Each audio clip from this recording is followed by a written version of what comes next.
Hello students, today I am going to teach you some more figures of speech. Number 1 irony, number 2 pun, number 3 transferred epithet, number 4 tautology, number 5 paradox, number 6 anastrophe, number 7 synecdoche, number 8 metonymy. Let's look into figure of speech irony. Irony is a mode of speech in which the real meaning is exactly the opposite of what is literally conveyed. Here is an example. Water, water everywhere, not a drop to drink. Next figure of speech is pun. A pun consists in a play on the various meanings of a word with a view to cause humor, admiration or surprise. Here is an example of pun. He is a model millionaire. Model means standard, but model also means posing to be painted. Next figure of speech is transferred epithet.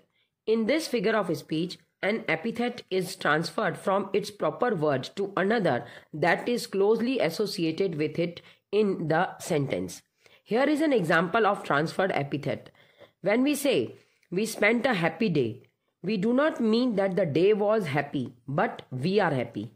We use an adjective for day, which really referred to we. This is called a transferred epithet. Next figure of speech is tautology. In this figure of speech, there is an unnecessary repetition of words that are similar in meaning.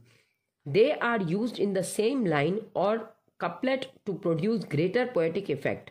Here is an example of tautology. It was a dull and gloomy night. Next figure of speech is paradox.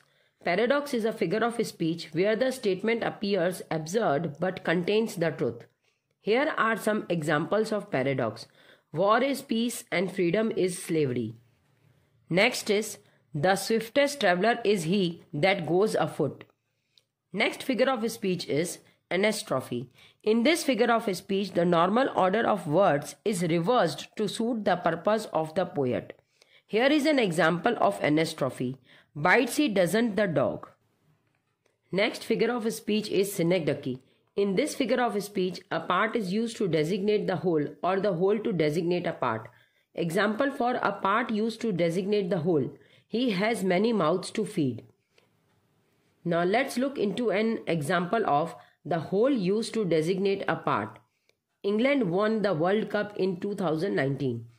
Here we are referring to the English cricket team and not the country itself. Next figure of speech is metonymy. In metonymy, an object is designated by the name of something which is generally associated with it. Here is an example of metonymy. The crown made a fair decision. Here the crown is an object which is closely linked with a king or a queen.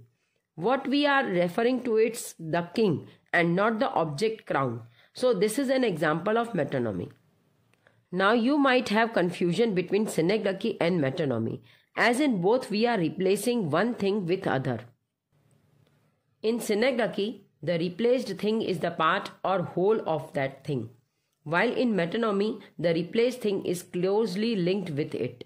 It does not necessarily have to be the part or the whole of that thing. Now, I think you are clear about the difference between synecdoche and metonymy. I hope you have understood these figures of speech. Thank you.